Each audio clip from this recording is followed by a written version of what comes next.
Hello, I'm Lara Kulchersan and this is Newsfeed, your dose of what people are talking about online. Defining the future of technology was one of Microsoft's core missions. But with rapid advancement, is it keeping up or falling behind? This year, the tech giant celebrates its 50th birthday, having been at the heart of computing for half a century. From humble beginnings in a garage and dorm room, Microsoft's journey shows exactly what vision and determination can achieve. It all began in 1975 when 19-year-old Bill Gates and 22-year-old Paul Allen teamed up to and played computers. Together, they didn't just create a business, they essentially pioneered the software industry and changed the world. Fast forward to today, and Microsoft is one of the most valuable companies on the planet. But how did they get there? Hello, I'm Bill Gates. It all started with my first computer. During my 8th grade year at Lakeside, a teletype terminal was purchased, and it could connect over a phone line to a time-sharing computer that could run basic language programs. Paul Allen and I were the most serious figuring this thing out, and we ended up doing programming work together. And Paul found the Gordon Moore prediction that chips would get twice as powerful every couple of years. So we had it in our mind that, oh my God, something was happening that other people weren't seeing, and it would be a big deal. People would need software. I recruit Steve Ballmer. Steve is key to letting us really scale up. He becomes my partner in really making Microsoft a big company. I wrote down that we see a computer on every desk and in every home. We saw the microprocessor, the chip that drives it, improving so rapidly, and it would be the tool of the information age. Over the years, Microsoft has launched game-changing products and recently entered the AI race. But it seems to be facing a reality check. The AI boom they were betting on seems to be taking longer to pay off. While stocks of companies like Google and Amazon are surging, Microsoft is struggling. As a result, the company has had to scale back some of its ambitious AI plans, leaving many to wonder, has the tech giant lost its megabyte? Big winners here are not going to be tech companies. The winners are going to be the broader industry that uses this commodity that, by the way, is abundant. Right. And suddenly productivity goes up and the economy is going, growing at a faster rate. When that happens, we'll be fine as an industry. But that's, to me, the moment, right? So us self-claiming some AGI milestone, that's just nonsensical benchmark hacking to me. Artificial intelligence has already transformed our lives and a wide range of industries. And now it's making its mark in the world of fashion. In a bold new move, fashion retailer H&M has announced plans to create 30 AI twins of human models to use in ads and social media posts. H&M says the goal is to enhance its creative process and marketing efforts while still maintaining its human touch. The company insists that the use of AI will not replace real people they say they value so much. As part of the deal, these models will also be able to book their AI twins for shoots with other H&M Group brands, meaning they can be in two places at once. But not everyone is on board with this new approach. Some are concerned that the move could impact the jobs of models, photographers, and makeup artists.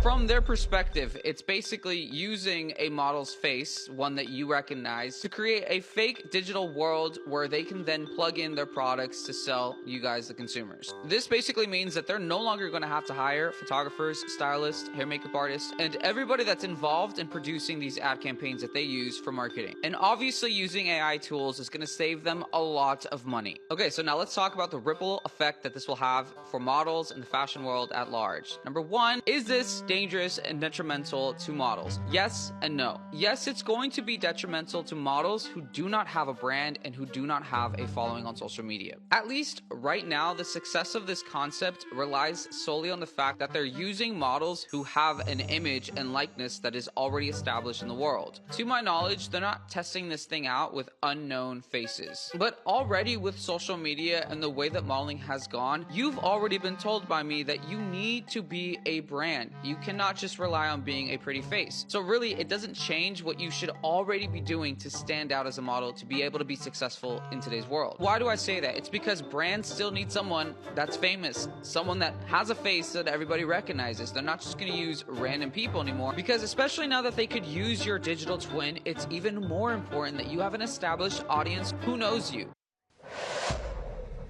This isn't the first time a major fashion brand has ventured into the world of AI. Take Levi's, for example.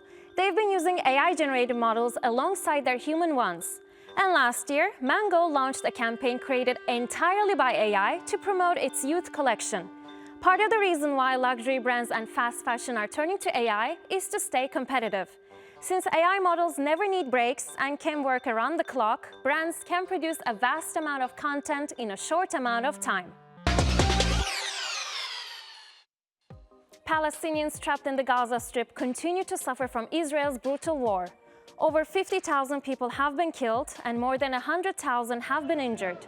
The United Nations reports that around 280,000 Gazans have been forcibly displaced since Tel Aviv broke the ceasefire on March 18th. As Israel continues to attack schools where Palestinians seek refuge, it also prevents aid from entering the Strip. Meanwhile, Israeli hostage families are demanding a deal with Hamas to secure the return of their loved ones. As the humanitarian crisis in Gaza worsens, Israeli propaganda continues to infiltrate media, asserting its narrative.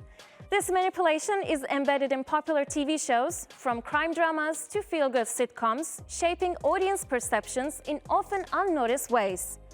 Here are some examples of how entertainment subtly and overtly seeks to influence our understanding of the world. How was your date, Chandler? It was unbelievable. I've never met anyone like her. She's had the most amazing life. She was in the Israeli army. Luckily, none of the bullets hit the engine block. So, we made it to the border. But just barely, and I... Boil it down to the whole Israeli-Palestinian problem in case of sibling rivalry. Follow up. The Old Testament, it's all there. Israelis are descendants of Abraham and Sarah. Arabs are the descendants of Abraham and his maid Hagar. So Israelis and Arabs both have the same dad and both want to be the great nation God promised Abraham. They might as well be fighting over who gets the TV remote. Your biblical facts are accurate, Paris, but your argument disregards the complexities of the past 4,000 years. It's just a power struggle, nothing mysterious. Follow up? Well, who wins in this game? And whose best interest is it to keep the kids fighting? Right, like there's some all-powerful entity manipulating the entire population of Israel. There's a good thought process for you. Excuse me? It's more complex than that. But if you disregard power, you... That's not what I said. Maybe if you sat up straight for a minute, you could hear a little more clearly. Decorum, people. Israel is made up of over 6 million individuals, each with a unique view on the situation. You know something about a unique view of a situation, don't you? Maya finally made it into Brody Jenner's cell phone. Ugh. Oh, and Kadi's dad moved her entire family back to Israel. Yeah. What's the alternative? Leave Assad in place? When Arabs are killing Arabs, at least they're not firing rockets at Israel. It's hardly a long-term strategy for peace in the Middle East. You really think any of those murderers want peace? And it's not just scripted entertainment shaping narratives. Propaganda now extends to AI-generated imagery, with Israeli forces using popular online trends to influence perceptions in real time. But this time, following the Ghibli-style image trend. The backlash was swift and intense.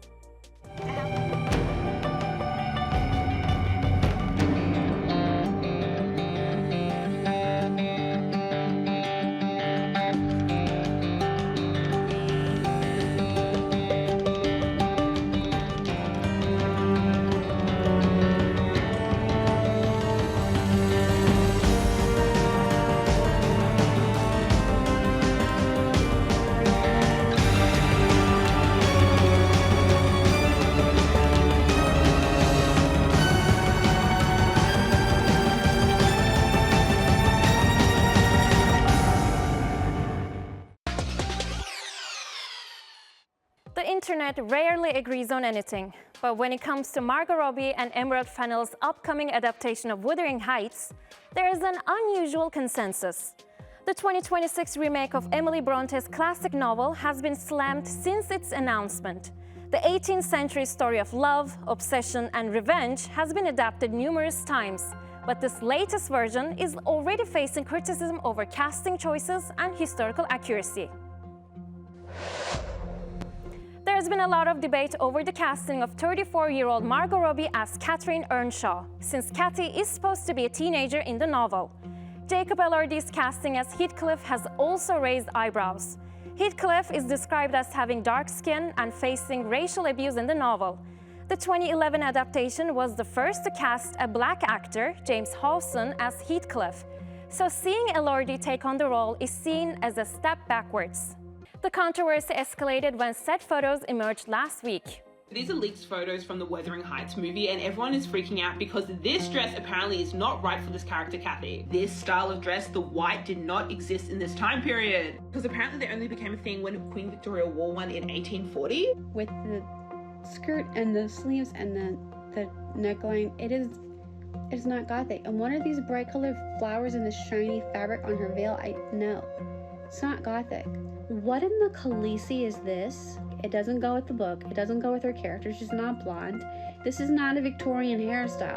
With production underway in the UK and a release date set for February 2026, this adaptation is already one of the most talked about films of the year.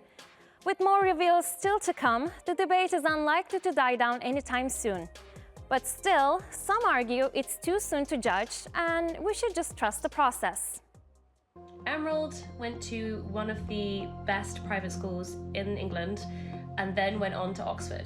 So she's definitely at least heard of Wuthering Heights and she probably knows the story. And I'm going to assume that she's actually read the book in order to do this remake. So we're going to give her the benefit of the doubt. This is my theory. I don't think that this is a period remake. I think this is a modern retelling. Emerald Fennell is just the queen of 80s and camp and just this kind of like nostalgic almost, feel that's very specific to 80s. So my theory is that she's actually doing a crazy 1980s retelling and completely changing the story. That would explain why the ages are slightly wrong, the casting is slightly weird, why pitches like this are coming out, because I think they're trying to build up a lot of press and a lot of interest about it. I think Margot Robbie is a marketing genius. I think what she did with Barbie was crazy. So I have one theory that she is stirring the pot on all of this drama and creating somewhat of a marketing ploy so that people go watch it. And that's our show. Find our latest stuff on YouTube and do subscribe to our channel. See you soon.